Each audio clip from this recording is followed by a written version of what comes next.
This is a Film Stories original podcast. We made this. Welcome to the Starlight Ballroom. Hey!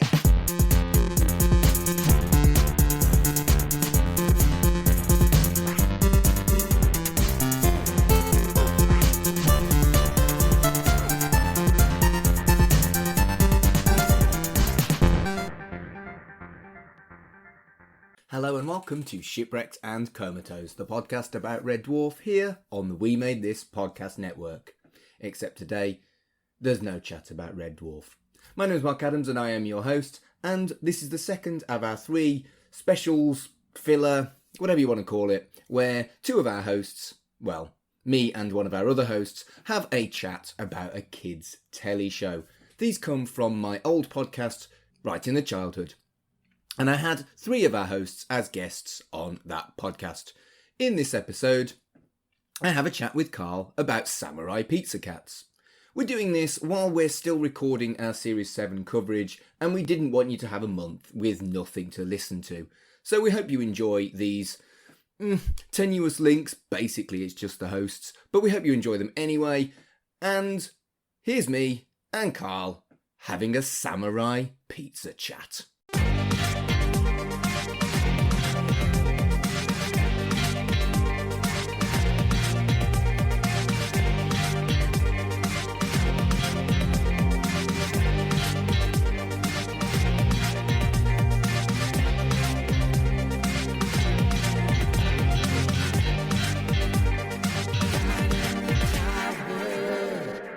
Hello and welcome to Right in the Childhood, the podcast about children's TV, here on the We Made This podcast network. My name is Mark Adams and I am your host, and once a month I talk about happy memories from someone else's childhood that I may or may not share, but it's an excuse to watch some kids' TV, even though I'm 43. My guest this month is Bryan. Hello, Carl. Hello, Mark. How are you doing? I'm really well. It's good to speak to you. I mean, I know we chat elsewhere on the network, but it's nice to have you as a guest on Right in the Childhood. Oh, it's lovely to be here. I enjoy Right in the Childhood. Tell everybody what we are going to be watching today. Your pick. Well, it is one that's very, very big from my formative years, and that is Samurai Pizza Cats. Samurai Pizza Cats. Brilliant. So before we have a chat about Samurai Pizza Cats, tell everyone a little bit about who you are and your creative outlets and stuff. Well, I am one of your co-hosts on Shipwrecked and Comatose, the Red Dwarf podcast, here on the We Made This podcast network. On the We Made This podcast network? That's right, on the We Made This podcast network. The We Made This podcast network. And also, I did host for a while a podcast called Cerebral Jukebox, which was about people choosing songs that got stuck in their head, which is also still available to watch. And I tend to turn up on a lot of different podcasts on the network and kind of beyond the network as well. I'm kind of a guest for hire, but I will be doing my own stuff again soon, hopefully. Now I've got a bit more time on my hands. There will be some more podcasty type things on the way from myself. Brilliant. I mean, I am quite guilty of being on many podcasts myself, so I can definitely empathise with the guest thing. The guest thing is always nice because you don't have to do the editing. Oh, it's lovely. And then you can just go on your pod chaser and go, I was on this, I was on this, I was on this. And it makes it look like you've got a real hefty body of work. It's like, all I did was talk about stuff. It's great. Yeah, that's why this is monthly now, because editing. Right, Samurai Pizza Cats. What is your memory of Samurai Pizza Cats, and why did you pick this out of any kids' telly show that you could have picked? For me, this show stirs up a lot of memories of Saturday mornings. And with Saturday mornings would come, especially in the UK, the best way to describe the Saturday morning magazine show. So yes, in terms of your SMTV Lives or Going Live and Kicking. But the one that always sticks out in my brain for me was Motormouth. Wow. Yeah. which was probably one of the first ones I can remember a lot. There was like Get Fresh, which there was always a theme. So there was like Get Fresh, which was set on a truck that was made to look like a spaceship. Then there was Ghost Train, which had an actual plot to it of they'd stolen a ghost train from the mafia and they were on broadcasting the show every week from it. Ghost Train was my favourite, I think. I mean, Going Live is the most famous one, I would argue, but Ghost Train was definitely my favourite. And I'm glad that you've said that it was on these magazine shows. I don't remember which one it was on, but I also have the very vivid memory of Samurai Pizza Cats being one of those shows that was on the Saturday morning. So I think Trapdoor was another one. Yeah, some of the Marvel shows as well. Yes, I mean, I think it was after Motormouth, there was one called What's Up Doc that was on for a long time, which was, as you can imagine, Warner Brothers based. And from there, I think we got a lot of those cartoons because it must have been cheaper for them to do that if the whole show was themed like it. But before that was Motormouth, which was based out of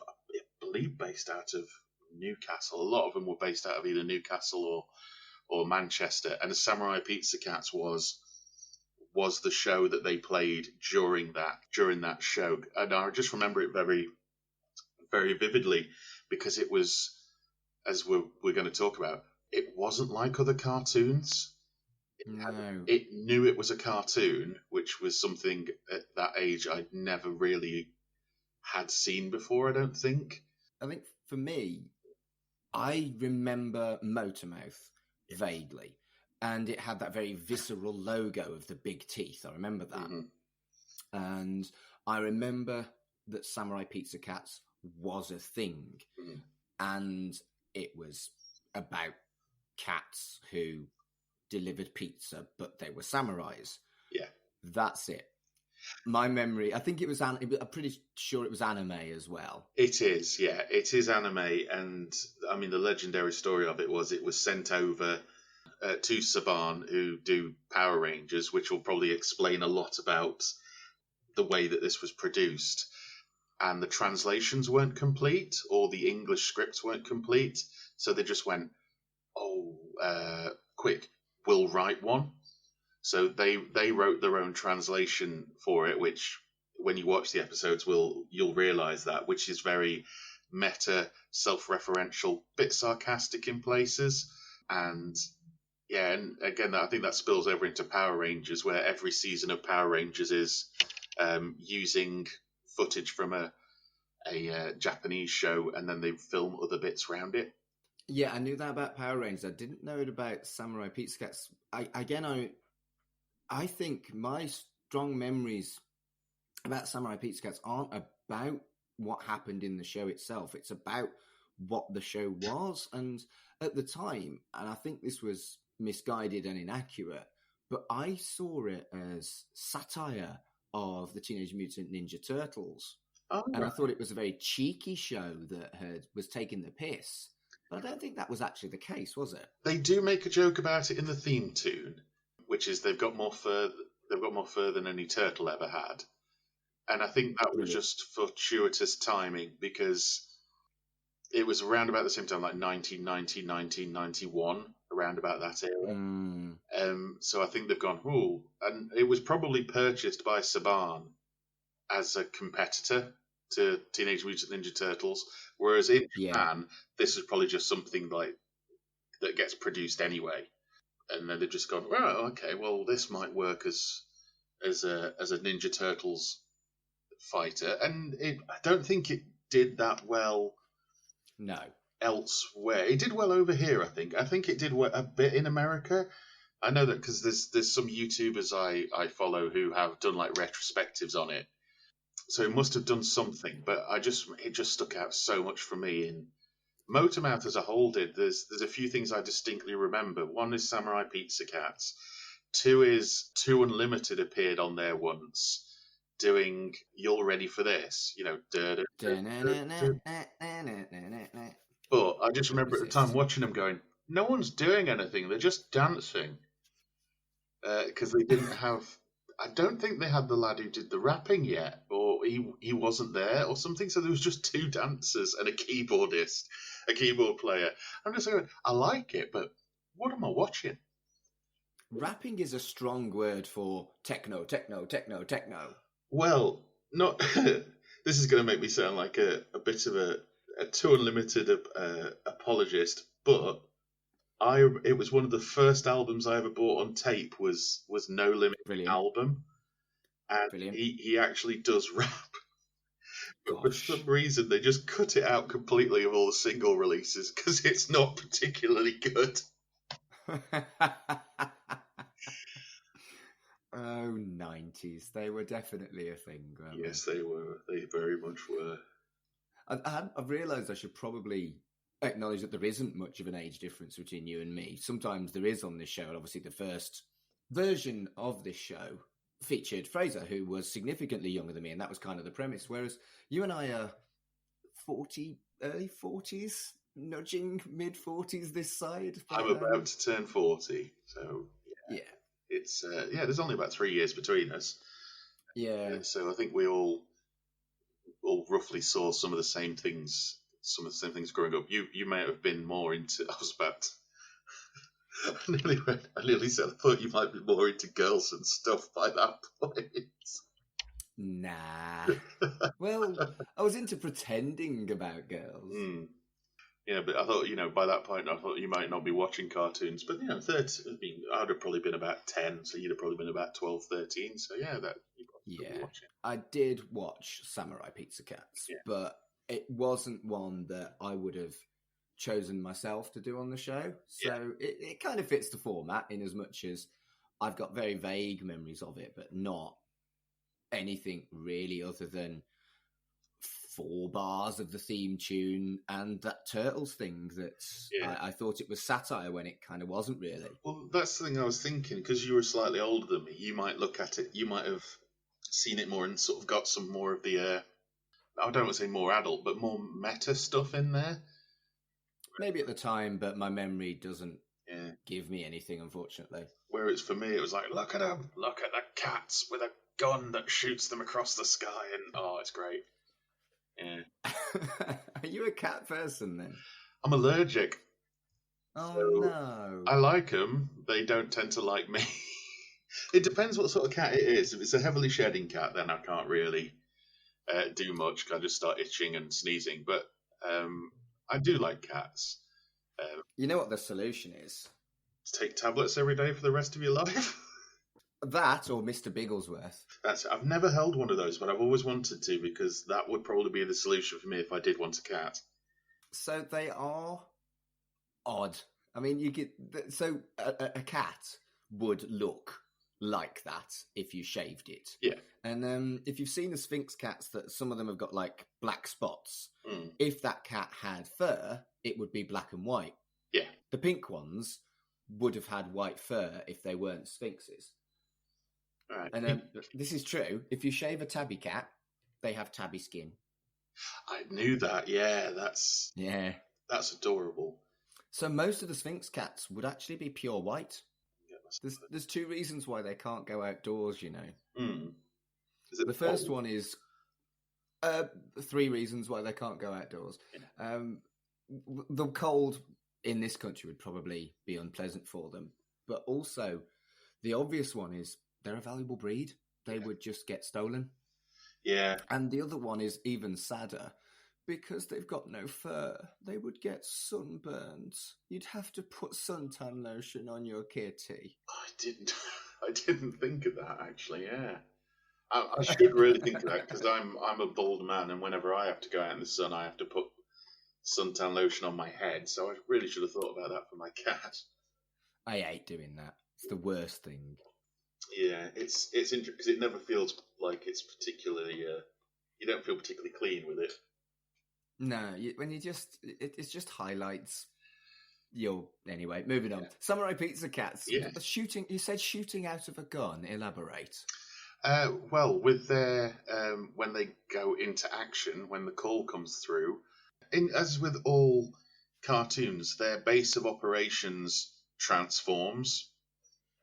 Good. So their pizza parlor has a long gun-shaped appendage sticking out the front of it with a clock on it, and that will rise up, and the front will open, and they will be shot out of it by Francine, who is there to use another cartoon as an analogy. She's the Janine to the Ghostbusters. Right, good.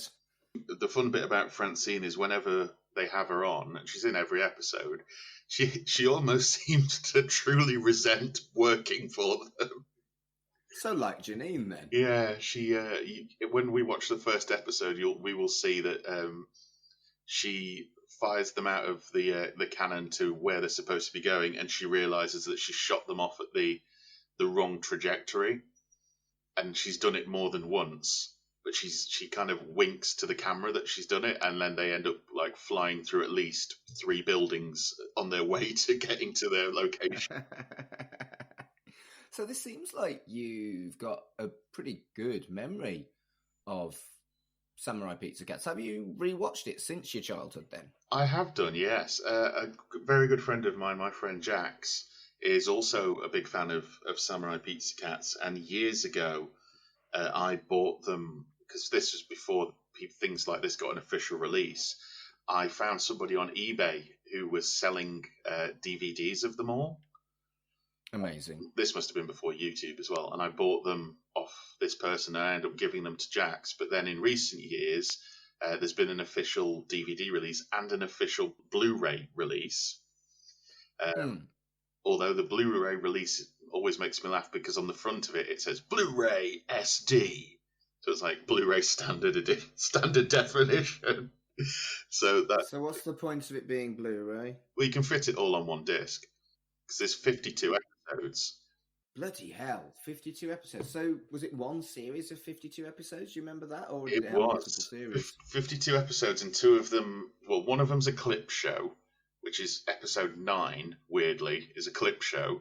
And then the final episode is a sort of spoof, behind the actors, like where they're talking to the Pizza Cats about the show and about the making of the show and all this kind of stuff. So it's a strange one, but it's quite funny.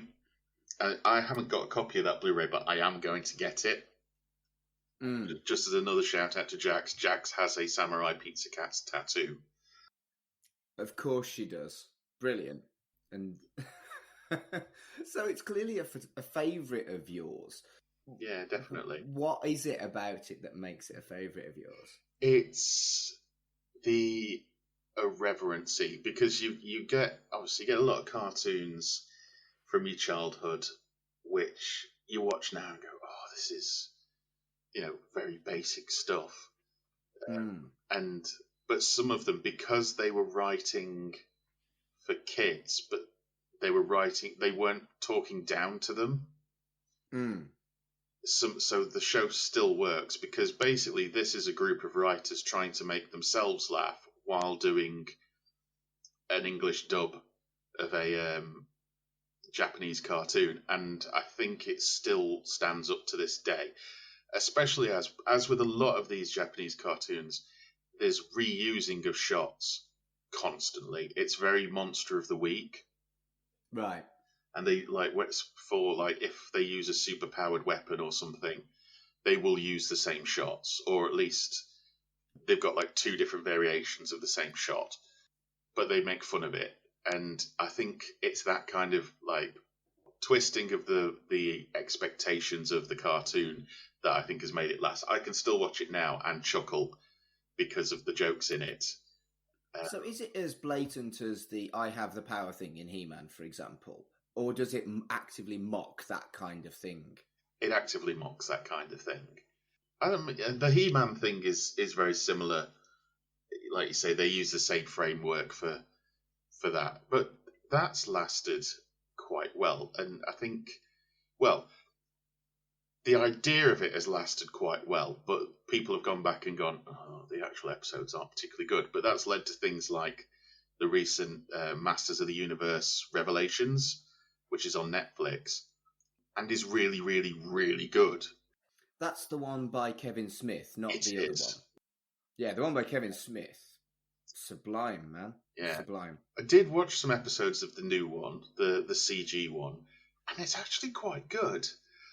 It is very aimed at children, but there's adult themes in there, and it's actually got a storyline. Whereas, as you and I both know, back in the day, it was all toys, toys, toys. You know, this is this is done for toys. And I think with Samurai Pizza Cats, they didn't really do that because I'm guessing some complicated rights with the Japanese company, and they just went, right, well, we can't sell toys on it. We best make it good, and then eventually, release it on home video or something, which I think they did. So there was no merch then? I don't believe so. There's some now, like collector's stuff you can get, but I don't believe it was. If there was, I'd have got it as a kid, and I never had any Samurai Pizza toys or anything.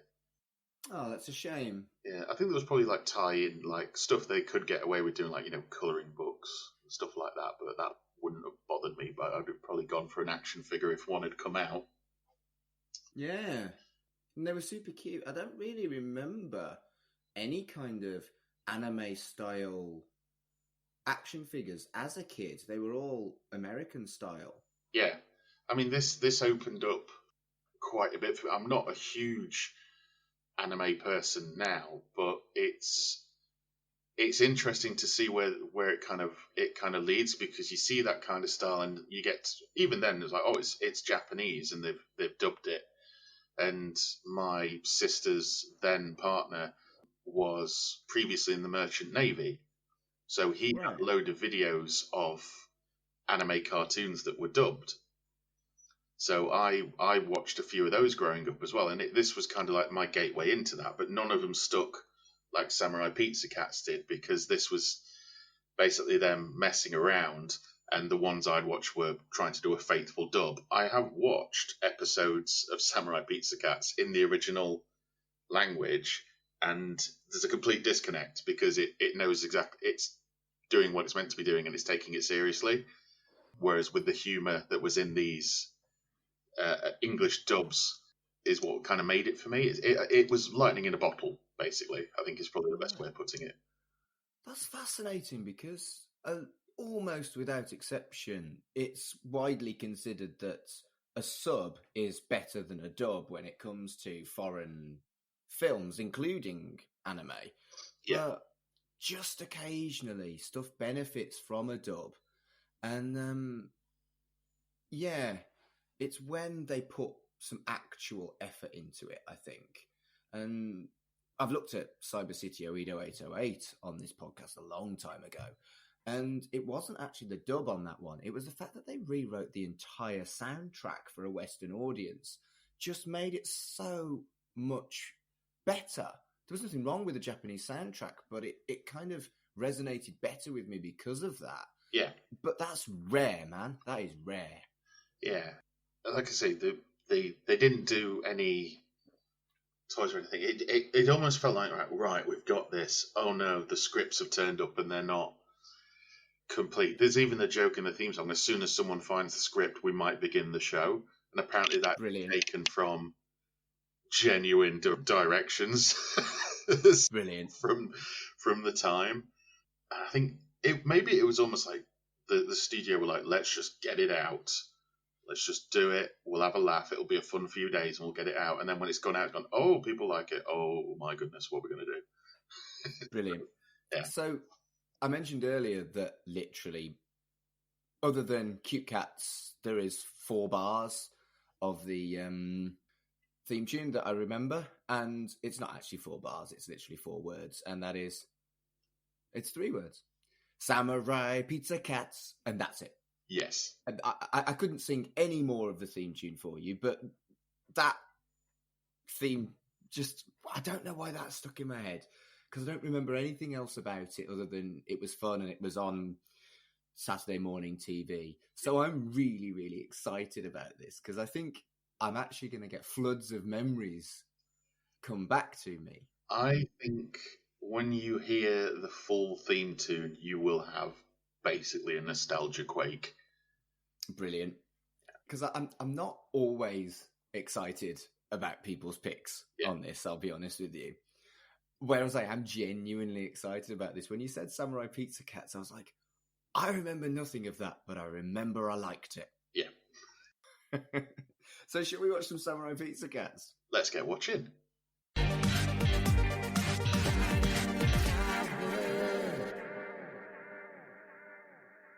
So we have just watched 2 episodes of Samurai Pizza Cats.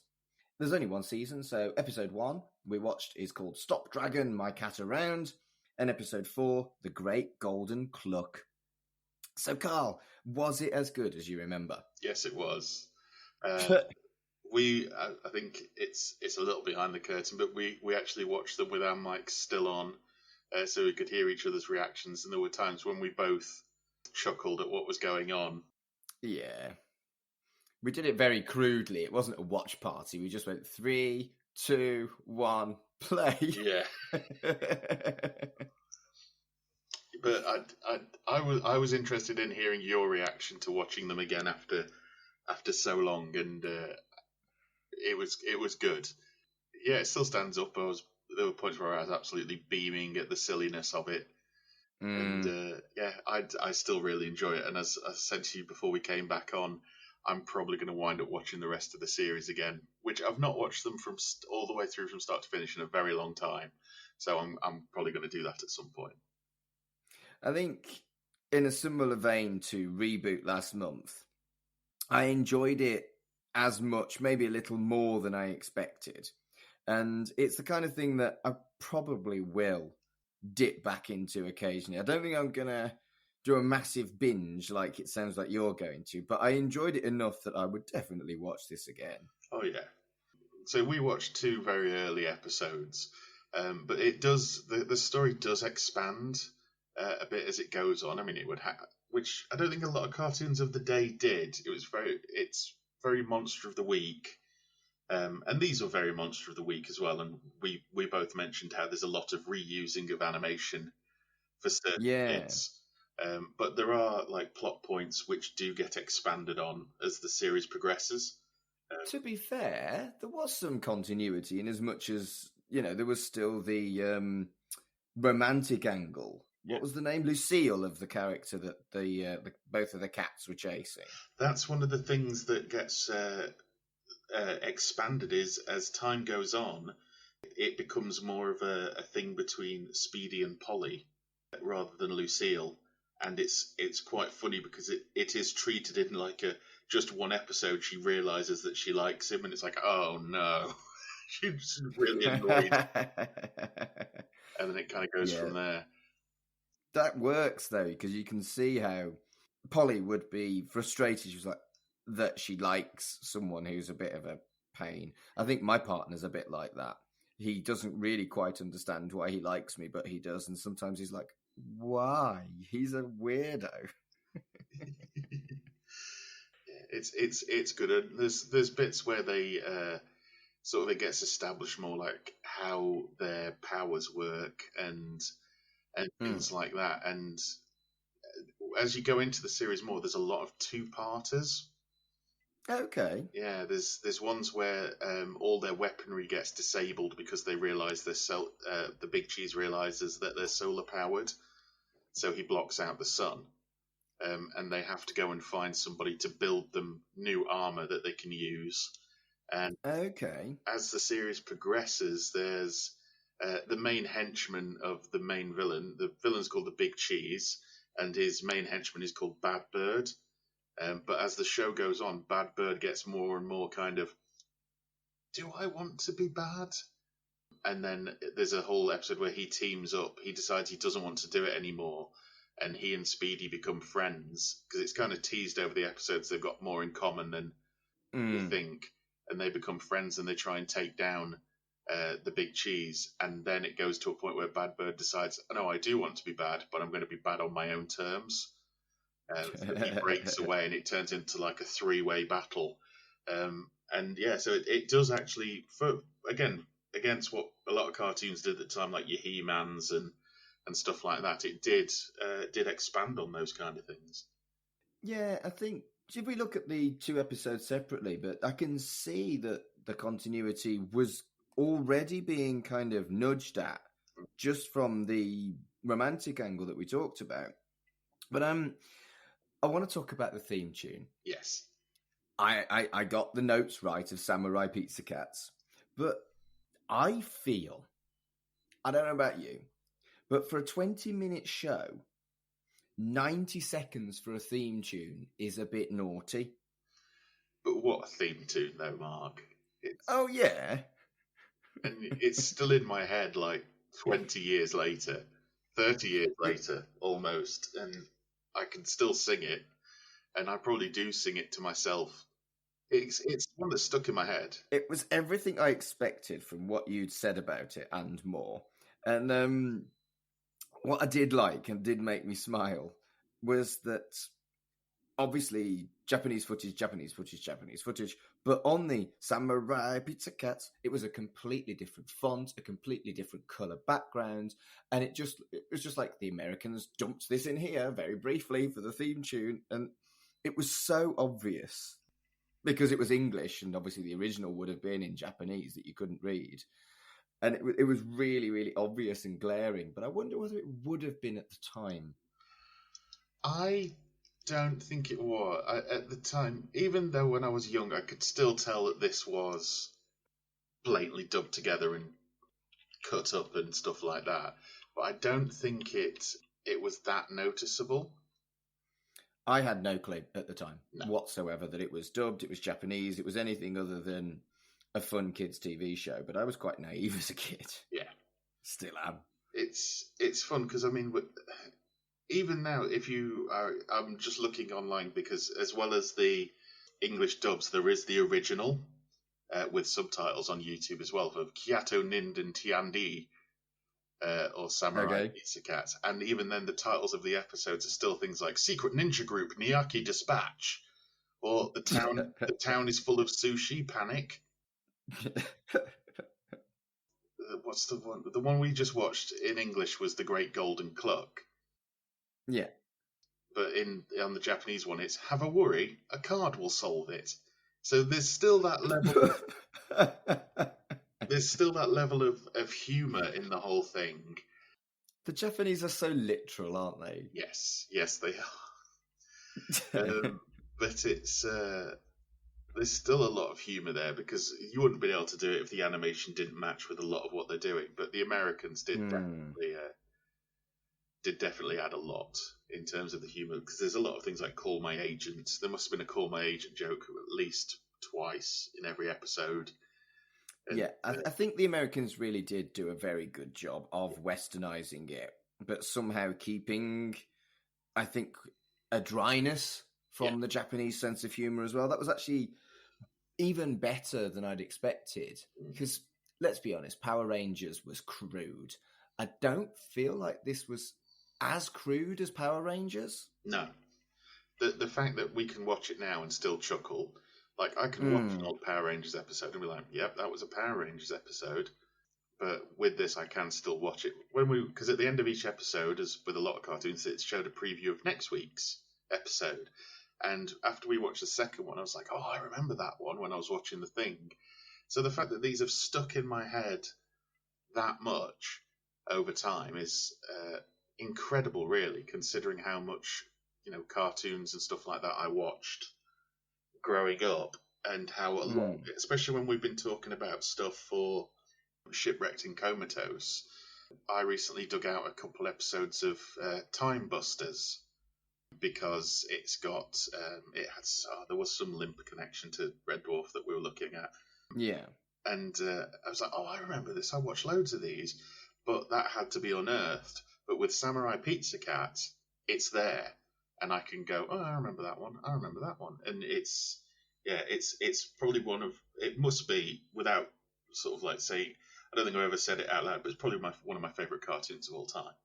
Yeah, I never got into that, but I know it's very well loved. I'm sure it's bigger than what I think it was. But if you're in the UK and you watched Motormouth on a Saturday morning, it was almost like Our Little Thing that you've still got to this day. It's like, oh, I watched Samurai Pizza Cat. Oh, you watched that? Oh, I didn't think anybody watched that. I'm sure a lot of people did.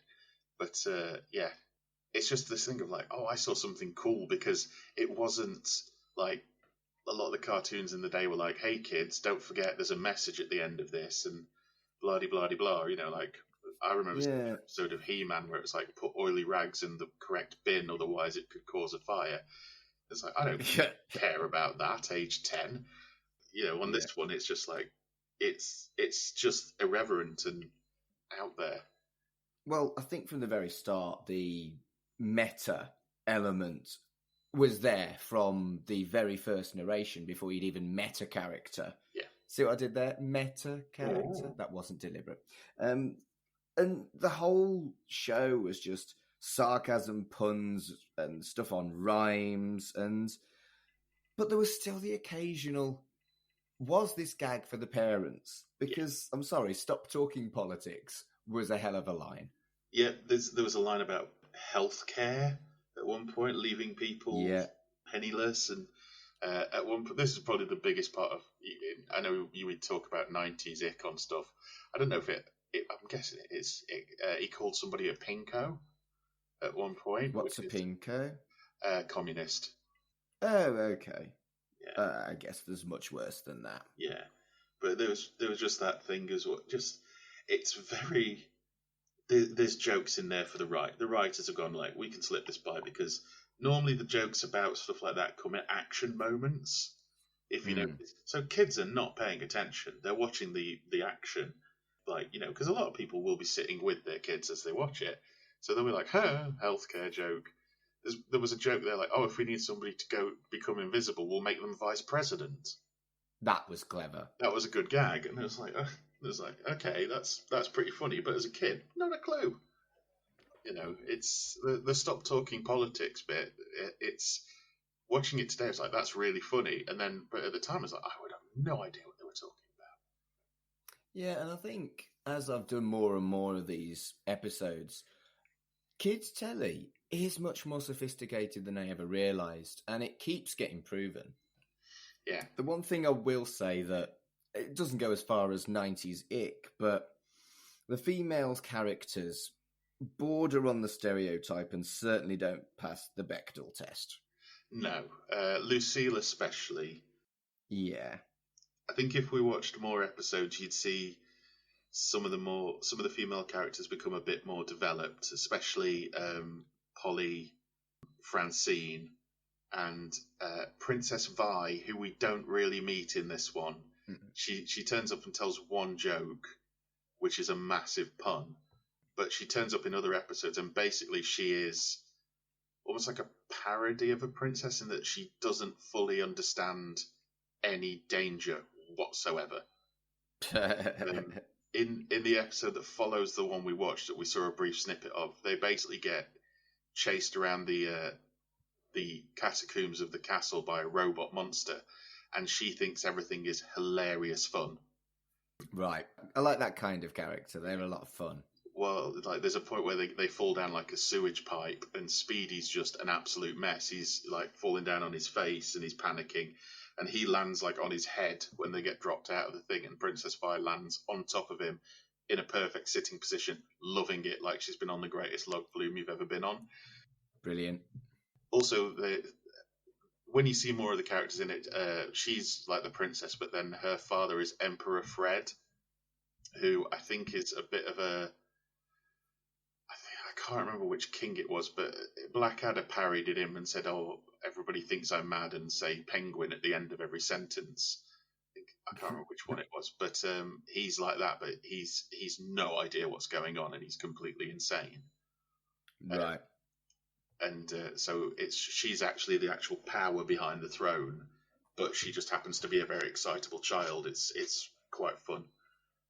Brilliant. Yeah. I think going back to Polly, the fact that there's some character development is good, because you couldn't really get any worse than moody, shouty, grumpy woman, and her weapons are love heart shuriken.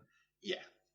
They interact more, but it turns into, as the episodes go on, the big whole thing is that Speedy and Guido are idiots, and yes, they kind of have to put up with them. there's episodes where I think there's multiple episodes where Polly and Lucille break away to do something else.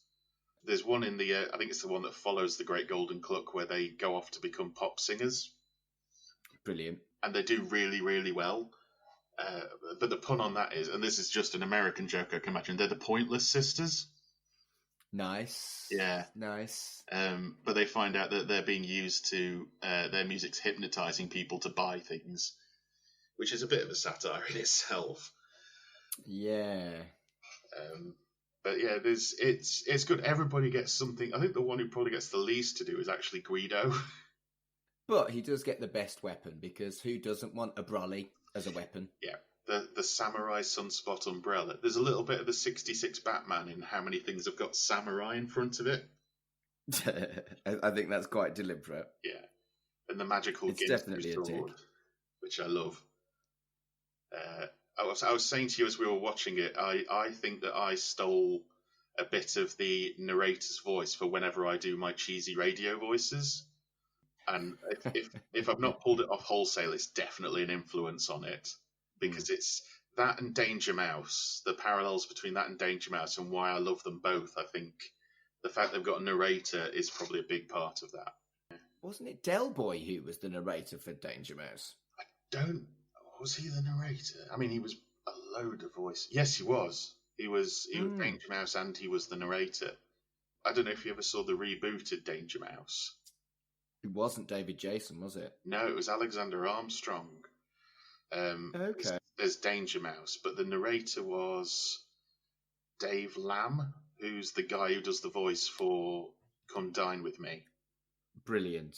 Of course. Why not? Yeah, if you get a chance to watch that, anybody out there, do watch it, because as I discovered, the old Danger Mouse doesn't hold up that well. Really? Yeah, it's not in terms of the comedy, but the animation's awful. But the new one's really good. And there's quite a few people in it you didn't expect, like John Oliver's in it. Good grief. And Kevin Eldon is Penfold. It's quite interesting. It's a good show. I think they stopped making it, but it's really good. I did spot something that I think I'm massively nitpicking, but it did annoy me.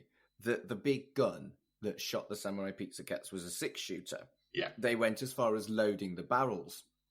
But when they shot them out, the barrel didn't turn. Didn't it? No. Oh, it did not. It did. And it really annoyed me. Yeah. The barrel didn't turn. And it was that stock footage you were talking about that they used every episode, and every episode the barrel doesn't turn by the looks of things. Yeah, it's the two we watched. There's a short version and a long version of that. There's one where they actually land in the bullets that go in the gun, and then there's one where they skip that bit altogether and just go straight to sliding down the pizza ovens, which isn't particularly a safe message. Is they jump in pizza ovens to go to their secret launch platform. Brilliant. But yeah, I didn't realise it didn't turn. I think there's actually a chamber there, isn't there? Yeah, but it doesn't turn. Yeah, it doesn't turn. Yeah. I like the fact there's a gag in there where, because Francine has to make the announcement that they're about to fire, and she asks them to vote on proposition something or other, which is a noise pollution proposition. Yeah. Which I thought was really funny. And the same mother and child complain about the Samurai Pizza Cats in each episode as well. They do. I think they actually get a story at one point. Brilliant. But yeah, they're there every episode watching them fly away, and they make some comment about it. I think at one point they actually make reference to they're always there when they fly. Yeah, I've got to watch it all again. I want to watch it all again now because of this. Yeah. It's interesting that this is by Saban, because it feels almost similar in structure to a lot of Power Rangers. The kind of storyline, stock footage of the good guys getting ready, easy win for the good guys. Yeah. It felt a lot like Power Rangers. Yeah, they do turn up. I mean, there's a couple of episodes where they use a weapon, a gun type thing, and it's very similar to when the Power Rangers would combine their weaponry into a cannon. I don't know if you remember that, but they do do that. And also there's the Pizza Cats rescue team. Yes. Who I wanted to make sure I found an episode with at least one of them in it, because for some reason, they were always one of my favourite parts. It's like, oh, remember the rescue team's coming. There's 4 of them. The one we saw today was General Catton. Nice. Who's a big, large cat with 2 cannons on his shoulders. But there's also, this is the thing, the main 3 Pizza Cats don't have any specifically themed skill sets, I don't think, not as specific as these guys. But the rescue team, General Catton's got 2 cannons on his shoulders. Spritz T Cat is a water-based cat weapons. There's Meowsma O'Toole, who's got drills, and Batcat, who's a cat with wings. Brilliant. And I think it gets more and more that they get called in. There's one episode in the future where they ask if they can take over because they always have to come and rescue them. And they while they're off training, the rescue team take over, but they find out that as the actual full-time team, they're rubbish. They're just really good at rescuing. Brilliant. Brilliant. And then I really did like the cultural references in the second episode. There weren't any in the first, but the cultural references were so dated and so early 90s. Yeah. And stuff like that is really only when you realise how dated these things are. The stop talking politics gag earlier, that was fine. Yeah. But, some of the cultural references about Sonny and Cher, it's like kids wouldn't get that today. No, they wouldn't. And I don't think animators and cartoon makers would try and put those in to make it more... No. I can imagine timeless indication and stuff like that. Yeah, timeless. But this has worked. I mean, yes, I'm presuming a lot of the market for this now is retro sort of things. But I was looking at sort of how it got released. This got released on Amazon Prime at one point, and now it's on.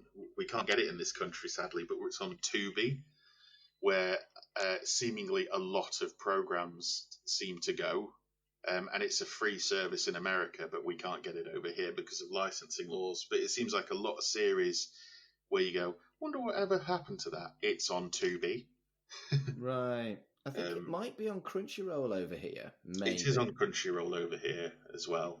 I'm not sure if it's the dub or the sub version, but both versions are on YouTube as well. Not that I'm saying go and watch an illegal upload of it, but if you do want to watch it, it is there. I'm not going to have another conversation about access to stuff, but I do try not to watch stuff illegally. What another thing about the gags, though, was that, again, only in the second episode we watched, episode 4, there were a couple of very American-centric gags. The previously mentioned healthcare, because, we have the NHS here, but also a comment about public service television. Yes, telling Big Bird to go back to public service television. Yeah, public broadcasting, PBSs and stuff. And I would not have got that last year. In fact, I've only very recently got that gag because I spoke to an American about PBSs. And I think it's one of those gags that to Americans, everyone gets it, but it's so obscure to any other country. But they don't realise, Yeah. I think I got it at the time. I got that he was basically somebody mistakes the Golden Cluck for Big Bird without saying Big Bird. So Jim Henson's workshop doesn't sue him. But I think I got again same with things like the politics gag. You kind of know that they're arguing or what they're doing, but you're not focusing on the detail that much because you're caught up in everything else, if you know what I mean. It's weird, but I think that's what a lot of the things, especially a lot of the cartoons where it's like, oh, there's jokes for the kids as well as the adults. Yeah. It'd be interesting to see with a lot of these cartoons that come back and are aimed more at that audience, like with the He-Man, with the just like the Harley Quinn one that's on HBO, They've just announced Yes. a Scooby-Doo one called Velma, which is going to be in the same ilk. It's going to be an adult Scooby-Doo Brilliant. cartoon.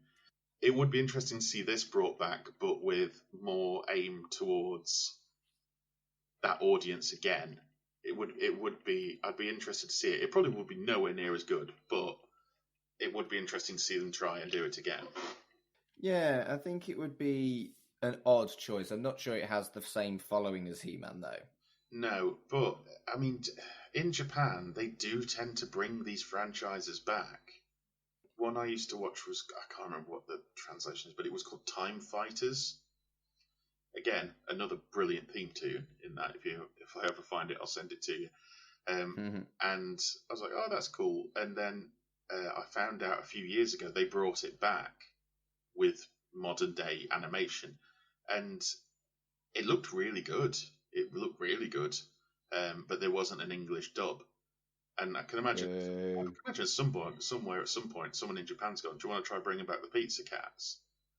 And they've gone, maybe not now, but possibly. I say it's been 30 years, so it could come back for like a redo, because it all comes around again eventually.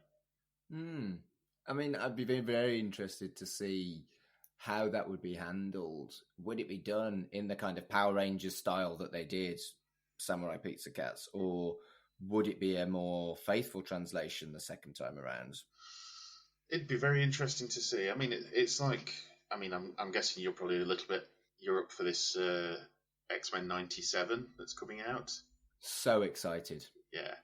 The fact that they're like, we're staying loyal to it, it's following the continuity of the previous one. I think for this, if they tried it with this, they'd probably do the same. They'd probably update the animation, because it'd probably be harder to recreate this than it is to do new animation. Yeah. But I think it would all have something to do with because as far as I'm aware, a lot of the writers on this are still alive and still working. So it would be interesting to like bring them all back and get them to do like a mini run for Netflix or something. Like, oh, they made a new one. Oh, did you send us the script? Yeah, well, we'll bin that and we'll just do what we did the first time. Yeah. That I think I'd prefer to see that, to be honest with you. Yeah, definitely. If you've got Crunchyroll or anything like that, I highly recommend going out there and watching it, because it's worth it. It's definitely worth it. I would agree too.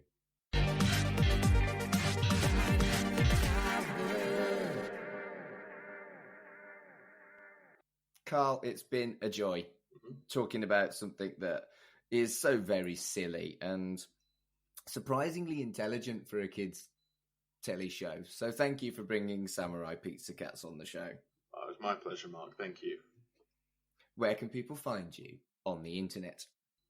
They can find me at allmylinks.com/Mr. Carl, and it's the unabbreviated MISTER, where you can keep up with all like my podcast appearances. You've got my socials on there, including things like I'm on TikTok now a little bit. Just I tit about on there sometimes. And yeah, I didn't know that. Cool. Yeah, I'm on there. I'm about to hit 100 followers, which isn't much in the long term, but it's quite cool for me. Although I'm pretty sure a load of them are Russian bots. But apart from that, I enjoy it. And I will be hopefully going. I think I've mentioned it on another podcast, but I will hopefully be confirming a new podcast project soon. Brilliant stuff. Thank you, Carl. If you're looking for me, it's at MarkAdamsHC on Twitter and Instagram. And look at my other podcasts too. Shipwrecked and Comatose, where Carl is a regular guest host. That's a podcast about Red Dwarf. And Chucky Vision, which is a podcast about the Child's Play and the Chucky franchise. So thank you so much for joining me for another episode of Right in the Childhood. See you next month. Right in the Childhood is a podcast brought to you by the We Made This podcast network. You can follow the show on Twitter at RITCpod. The show's creators were Mark Adams and Fraser Summers.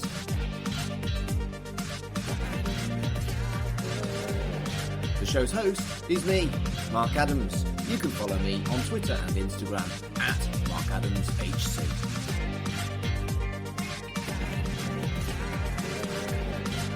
The show's logo was created by Bryan, and the theme tune was composed and performed by Colin Jackson Brown.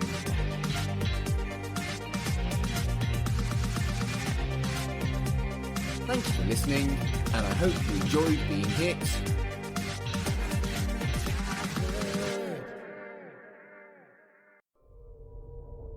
Hello, and this is Chucky Vision on the We Made This Network, the podcast for all things Chucky.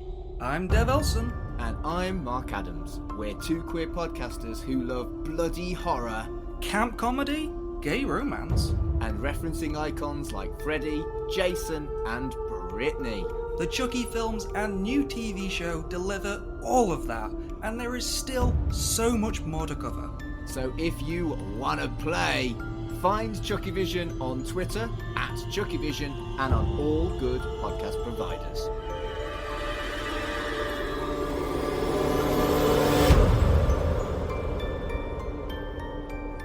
And yes, the title is a Chuckle Vision pun. Because why not?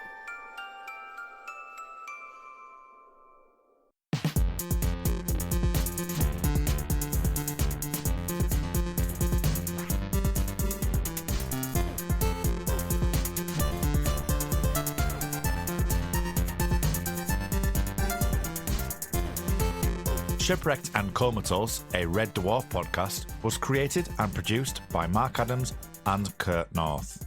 You can find us on Twitter at Red Dwarf Pod, and we are part of the We Made This Podcast network, which can be found online at wemadethispod.com or on Twitter at wemadethispod.